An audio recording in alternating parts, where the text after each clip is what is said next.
خداوند آپ کے ساتھ ہو، آپ کے ساتھ بھی ہو۔ ہمارے لیے آج کی پاک انجیل مقدس لوکا کے مطابق۔ اے خداوند تیری تمجید ہو۔ اور ان باتوں کے تقریباً 8 روز بعد وہ پطرس اور یوحنا اور یعقوب کو ساتھ لے کر ایک پہاڑ پر دعا کرنے گیا، اور اس کی دعا کرتے وقت اس کے چہرے کی صورت بدل گئی اور اس کی پوشاک سفید براق ہو گئی، اور دیکھو 2 آدمی اس سے گفتگو کر رہے تھے، یہ موسیٰ اور ایلیاس تھے، جو جلال میں دکھائی دیے اور اس کے انتقال کا ذکر کرتے تھے جو یروشلم میں ہونے کو تھا۔ مگر پطرس اور اس کے ساتھی نیند سے بھرے تھے، اور جب جاگے تو اس کے جلال کو اور ان 2 آدمیوں کو دیکھا جو اس کے ساتھ کھڑے تھے، اور جب وہ اس سے جدا ہونے لگے تو پطرس نے یسوع سے کہا، اے استاد، ہمارا جہاں ہونا اچھا ہے، پس ہم 3 ڈیرے بنائیں، ایک تیرے لیے، ایک موسیٰ کے لیے اور ایک ایلیاس کے لیے۔ لیکن وہ جانتا نہ تھا کہ کیا کہتا ہے۔ وہ یہ کہہ ہی رہا تھا کہ بادل آیا اور ان پر سایہ کیا، اور ان کے بادل میں داخل ہونے پر وہ ڈر گئے، اور بادل میں سے ایک آواز آئی، یہ میرا بیٹا ہے المقبول، تم اس کی سنو۔ اور آواز آتے ہی یسوع اکیلا پایا گیا، اور وہ چپ رہے، اور انہوں نے جو کچھ دیکھا تھا ان دنوں میں کسی سے کچھ نہ کہا۔ پاک انجیل کے وسیلے سے ہم سب کے گناہ معاف کیے جائیں۔ اے مسیح تیری ستائش ہو۔ گڈ مارننگ پیارے بھائیوں اور بہنوں، آج ہم روزوں کا دوسرا اتوار منا رہے ہیں، اور آج جو انجیلی اقتباس لیا گیا ہے وہ لوکا کی انجیل اس کے 9ویں باب میں سے لیا گیا ہے۔ لوکا کی انجیل اس کے 9ویں باب میں سب سے پہلے مسیح خداوند اپنے شاگردوں کو رسالت کی ہدایات دیتے ہیں، اور اس کے بعد مسیح خداوند ہجوم کو دیکھ کر روٹیوں کا معجزہ کرتے ہیں، اور اسی باب کے اندر ہم مقدس پطرس کا اقرار عظیم بھی دیکھتے ہیں، اور اسی چیپٹر کے اندر مسیح خداوند نے اپنی اذیت کی پہلی پیشنگوئی کی ہے، اور اس کے بعد اپنی پیروی کرنے کے لیے کہا۔ لکھا ہے کہ اگر کوئی میرا پیرو بننا چاہے تو وہ خود انکاری کرے اور ہر روز اپنی صلیب اٹھائے اور میرے پیچھے ہو لے۔ لکھا ہے کہ ان باتوں کے تقریباً 8 روز بعد وہ اپنے 3 شاگردوں یعنی پطرس، یوحنا اور یعقوب کو ساتھ لے کر پہاڑ پر دعا کرنے کو گیا۔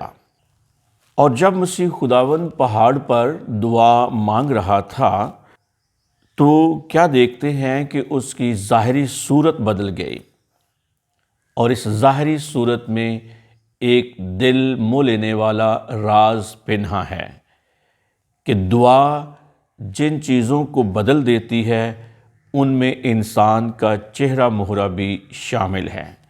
اس کا چہرہ نورانی ہو کر چمکنے لگا، اور لکھا ہے کہ اس کی پوشاک اتنی سفید ہوگی کہ سفید براق ہو گئی، جیسا کہ پہلے کہا گیا کہ یہ اس کے جلال کی ایک جھلک تھی جو اس کی دوسری آمد پر ظاہر کیا جائے گا۔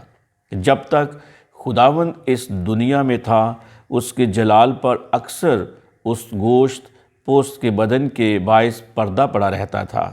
اس دنیا میں وہ پست حال ایک خادم بلکہ غلام کی صورت میں رہا، لیکن ہم دیکھتے ہیں کہ آنے والے وقت میں 1000 سالہ بادشاہی کے دوران اس کا جلال پورے طور پر ظاہر کیا جائے گا، اور تمام بنین و انسان اس کی عظمت، اس کی بزرگی، جلال اور شان و شوکت کو دیکھیں گے۔ ہم مسیح خداوند کی صورت کے بدل جانے کے واقعہ میں ہمیں ہر چیز جو کہ ہے وہ مختصر دکھائی دیتی ہے، جس کا پورا اظہار جو کہ ہے وہ مستقبل کی بادشاہی میں ہوگا۔ ہم دیکھتے ہیں کہ خداوند پست حالی کے چیتڑوں میں نہیں بلکہ اپنے جلال میں ملوث ہے۔ ہم اس واقعہ میں مسیح خداوند کے ساتھ حضرت موسیٰ اور حضرت الیاس کو بھی دیکھتے ہیں، جن کے ساتھ مسیح خداوند گفتگو کر رہا ہے، وہ ایک دوسرے سے بات چیت کر رہے ہیں۔ ہم اس مقام پر موسیٰ کو جلالی حالت میں دیکھتے ہیں، جو ان لوگوں کا نمائندہ ہے جنہوں نے نئی پیدائش حاصل کی ہے اور وہ موت میں سے گزر کر بادشاہی میں داخل ہو گئے ہیں۔ ہم اس واقعہ میں موسیٰ کو جب مسیح خداوند کے ساتھ دیکھتے ہیں تو ہمیں اس بات کا بھی علم ہونا چاہیے کہ موسیٰ بھی جب کوہ سینا سے نیچے اترا تھا اور شہادت کی لوحیں پہاڑ سے اترتے وقت لکھا ہے کہ موسیٰ کے ہاتھ میں تھی، تو موسیٰ اس وقت نہیں جانتا تھا کہ خداوند کے ساتھ باتیں کرتے ہوئے اس کا چہرہ جو کہ ہے وہ چمکدار ہو گیا ہے۔ پولس کہتا ہے کہ اسرائیل کے اس چہرے کی چمک کی بدولت اس پر نگاہ نہ کر سکتے تھے۔ پاک انجیل میں یسوع جلال میں جہاں آج ہم موسیٰ اور الیاس کے ساتھ دیکھتے ہیں، موسیٰ بنی اسرائیل کا ایک گریٹ لیڈر ہے، اور اسی مقام پر ہم حضرت الیاس کو بھی دیکھتے ہیں جو بنی اسرائیل میں ایک گریٹ پروفٹ ہے، اور اسی جگہ ہم شاگردوں کی نمائندگی بھی دیکھتے ہیں۔ موسیٰ کے ساتھ ہم اس مقام میں حضرت الیاس کو بھی جلالی حالت میں دیکھتے ہیں، جو ان لوگوں کا نمائندہ ہے جن کا فدیہ دیا گیا اور جو زندہ آسمان پر اٹھائے جا کر بادشاہی میں داخل ہوں گے۔ ہم نے وہاں مسیح خداوند کے 3 شاگردوں یعنی مقدس پطرس، مقدس یوحنا اور مقدس یعقوب کو بھی دیکھا ہے، جن کو تاحال کوئی جلال نہیں بخشا گیا۔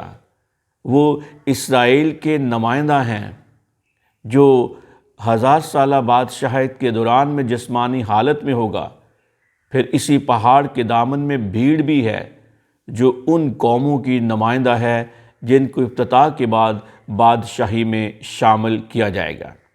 پیارے بھائی اور بہنوں، حضرت موسیٰ اور حضرت الیاس اس موقع پر یسوع کے ساتھ اس کے انتقال کی، اس کے خروج کی، اس کے دکھوں کی، اس کے پیشن کی اور اس کے جی اٹھنے کی باتیں کر رہے ہیں جو یروشلم میں واقع ہونے کو تھا۔ غور کریں کہ جہاں اس کی موت کا بیان ایک مکمل تکمیل شدہ کام کے طور پر کیا گیا ہے، اور یہ بھی غور کریں کہ موت محض ایک انتقال یا خروج ہے، وجود کا فنا یا نیست ہو جانا نہیں بلکہ ایک جگہ سے دوسری جگہ چلے جانا ہے۔ پیارے بھائی اور بہنوں، جب باتیں ہو رہی تھیں تو اس وقت ہم دیکھتے ہیں کہ شاگردوں پر نیند کا غلبہ طاری تھا۔ غور کریں کہ شاگرد یہاں جلال کے بے نقاب کیے جانے کے موقع پر سو رہے ہیں، وہ گتسمنی میں یسوع کے انتہائی دکھ کے موقع پر بھی سو رہے تھے۔ ضرور ہے کہ جسم اور گوشت تبدیل ہوں، تبھی آسمان میں داخل ہو سکتے ہیں۔ ہمارے کمزور اور لاغر جسم نہ تو مصیبت کے وقت مسیح کے ساتھ ہوشیار اور چکنے ہو سکتے ہیں، نہ جلال پانے کے وقت اس کے ساتھ جاگ سکتے ہیں۔ آسمان سے لطف اندوز ہونے سے پہلے ضرور ہے کہ ہماری جسمانی ماہیت بالکل بدل جائے۔ جب اچھی طرح شاگرد بیدار ہوئے تو انہوں نے مسیح کے جلال کی بے بیاں چمک اور جھلک اور دمک کو دیکھا۔ پطرس نے چاہا کہ اس موقع کی پاکیزہ حالت قائم اور محفوظ رہے، چنانچہ اس نے رائے پیش کی کہ وہاں 3 ڈیرے بنائے جائیں، ایک مسیح کی شان میں، دوسرا موسیٰ کی عزت افزائی کے لیے اور تیسرا حضرت الیاس کی تعظیم کے لیے۔ لیکن اس کا یہ خیال ہوش پر نہیں، صرف جوش پر مبنی تھا۔ ہم دیکھتے ہیں کہ اس وقت بادل نے ان کو گھیر لیا تھا۔ پرانے عہد نامے میں بے شمار جب خدا کا ظہور ہوتا تھا تو وہ بادلوں میں ہوتا تھا، اور اس میں سے خدا کی آواز آتی ہے کہ یہ میرا بیٹا ہے المقبول، تم اس کی سنو۔ مطلب ہے کہ اب تمہیں ڈیرے بنانے کی ضرورت نہیں ہے، حضرت موسیٰ کے لیے الگ سے، حضرت الیاس کے لیے الگ سے اور یسوع کے لیے الگ سے نہیں۔ اب فوقیت جو دی گئی ہے وہ صرف اور صرف مسیح خداوند کو حاصل ہے۔ آسمان سے یہی آواز ہمیں کہتے ہوئے سنائی دیتی ہے کہ یہ میرا بیٹا ہے المقبول، تم اس کی سنو۔ پیارے بھائیو اور بہنوں، آسمان جب بھی پھٹے گا، آسمان جب بھی کھلے گا، آسمان سے یہی آواز آئے گی کہ یہ میرا بیٹا ہے المقبول، تم اس کی سنو۔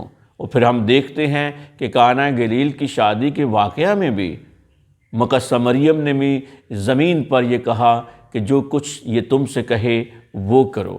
لہٰذا اب نہ کوئی ڈیرا بنانے کی ضرورت ہے، نہ کوئی راستہ اختیار کرنے کی ضرورت ہے، نہ کسی کی پیروی کرنے کی ضرورت ہے، بلکہ ابتدا میں مسیح خداوند نے بتا دیا کہ جو میرا پیرو بننا چاہے وہ اپنی صلیب اٹھائے اور میرے پیچھے ہو لے۔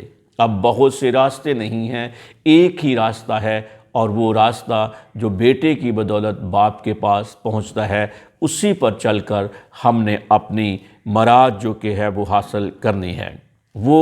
لیکن وہ پھر بھی ہم میں سے ہر ایک کو اپنے جلال میں شریک کرنا چاہتا ہے۔ وہ ہم میں سے ہر ایک کو اپنے جلال میں شریک کرنا چاہتا ہے۔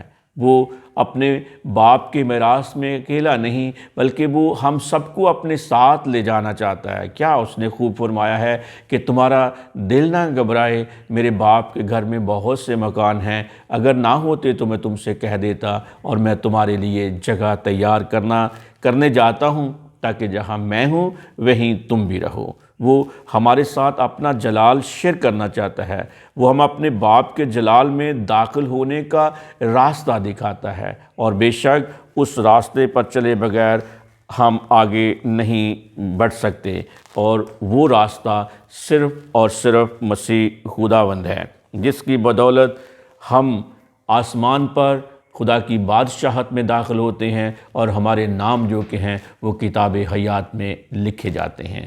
آئیے ان دنوں ہم اپنے آپ کو کلام سے جوڑے رکھیں، خدا کی حضوری میں دعا کرتے رہیں، روزے اور ریاضت کی تپسیا سے گزرتے رہیں، کیونکہ دعا ایک ایسا ہتھیار ہے کہ جو ہماری آخری سانس کو پہلی بنا دیتا ہے، اور دعا ہی ایک عمل ہے جس سے ہمارا چہرہ بھی بدل سکتا ہے۔